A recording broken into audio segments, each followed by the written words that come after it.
Seperti kita tahu, mayoritas atau sebagian besar penduduk Indonesia itu memiliki kendaraan bermotor. Kenapa? Karena ya kadang ada beberapa daerah itu yang medannya itu memang sulit dilewati oleh mobil. Pertanyaannya, boleh nggak sih ibu hamil naik motor?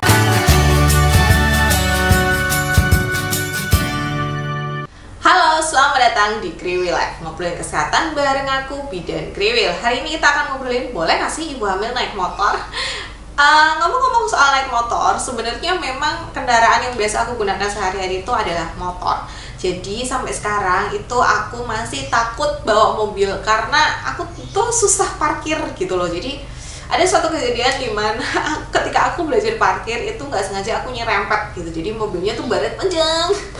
Nah karena itu aku sedikit traumatis gitu, sehingga akhirnya aku memang sebagian besar itu kendaraan yang aku pakai itu adalah sepeda motor, termasuk ketika aku hamil gitu. Jadi kendaraan yang aku pakai buat bolak-balik ke tempat kerja ketika aku hamil itu adalah sepeda motor. Nah sebenarnya boleh nggak sih pakai sepeda motor ketika kita hamil? Jawabannya adalah boleh, tetapi dengan syarat dan ketentuan yang berlaku.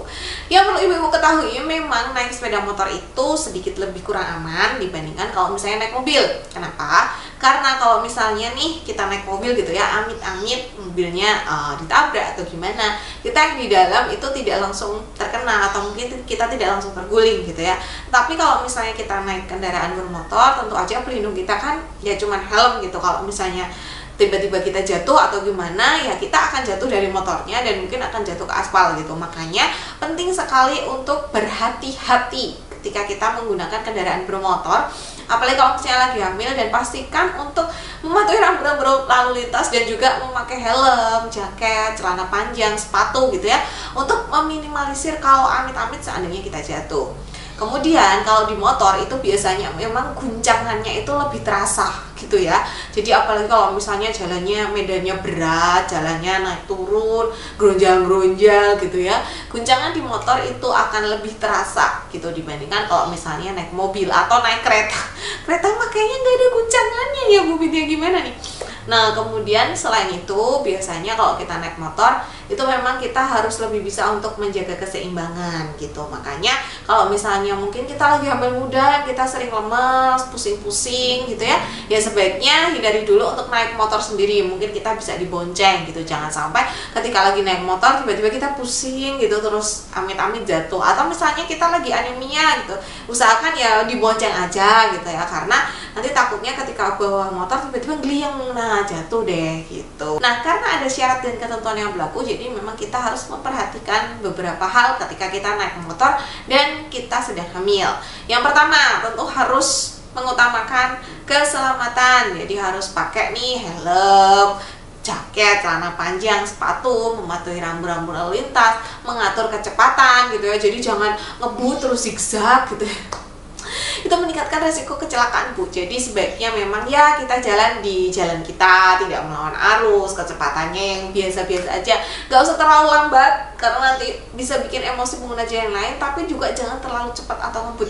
Jadi yang sedang-sedang saja. Nah kemudian usahakan untuk memilih medan jalan yang mudah gitu ya. Jadi kalau misalnya ada jalan alternatif yang lebih tidak bergelombang, tidak geronjal, atau mungkin tanjakan dan turunannya tidak terlalu tinggi, walaupun mungkin sedikit lebih jauh gitu ya, ibu-ibu bisa memilih itu. Jadi memang usahakan pilih jalan yang lebih mudah dilalui, terus nggak terlalu banyak rintangannya gitu ya, karena kadang-kadang kalau terlalu banyak guncangan, kejeglong gitu ya, itu bisa menimbulkan kontraksi kadang-kadang. Apalagi kalau misalnya memang kehamilan kita ini sedang kurang sehat, misalnya ada riwayat ancaman keguguran, atau misalnya plasenta kita retak rendah gitu ya, apalagi geronjalannya ekstrim gitu, atau kalau orang Jawa bilangnya kali asap gitu. Kenapa? Karena kayak sungai kering jalannya, batu-batu tok isinya. Ya itu nyata loh, di daerahku masih ada jalan yang seperti itu di Gunung Kidul sana.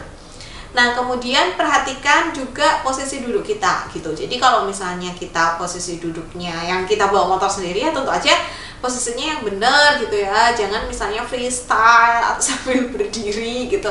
Atau kalau misalnya kita dibonceng itu ya usahakan kita duduknya itu benar-benar apa sih, ngelangkah gitu. Maksudnya jangan duduk dalam posisi miring yang seperti ini. Aku kasih lihat gambarnya aja karena susah menjelaskan ini posisi apa gitu.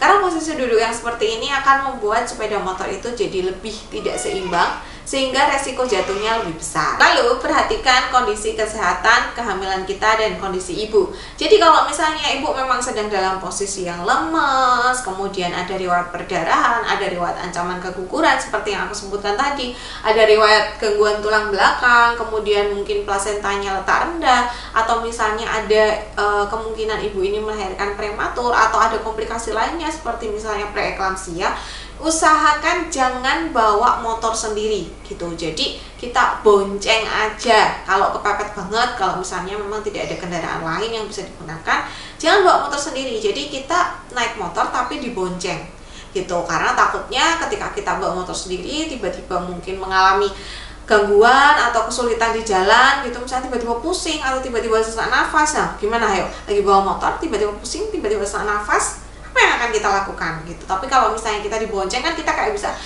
Pak agak pusing nih, atau Pak aku kok sesak nafas ya gitu, kita bisa ngomong sama pengemudi yang ada di depan. Nah kalau aku dulu itu ketika aku bawa motor itu aku selalu pakai korset kehamilan. Jadi pakai penyangga kehamilan tuh loh, karena ini bisa membantu untuk mengurangi goncangan dan juga menahan uterus kita atau rahim kita atau perut kita itu tetap dalam posisinya gitu. Jadi biasanya memang aku pakai ini mau berangkat kerja.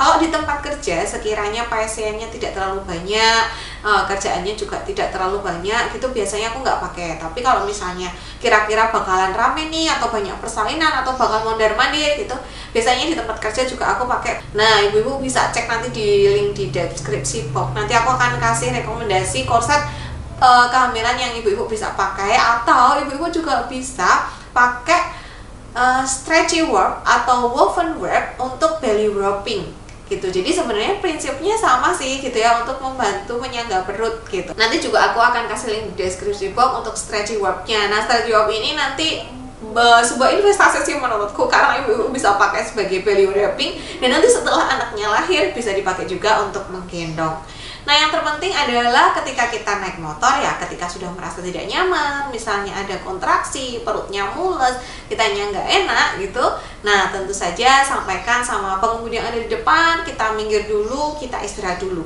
Jadi jangan dipaksakan, oke?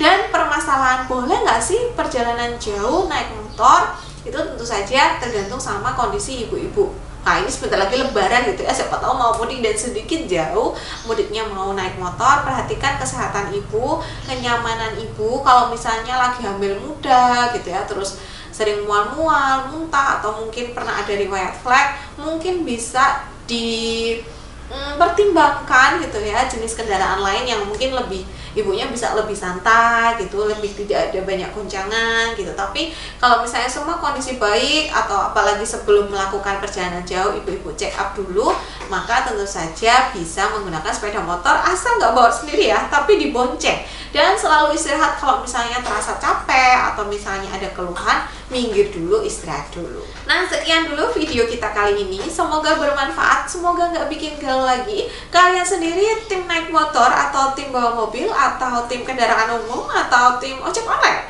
Boleh cerita di kolom komentar ya. Sampai jumpa di video selanjutnya. Terima kasih sudah menonton.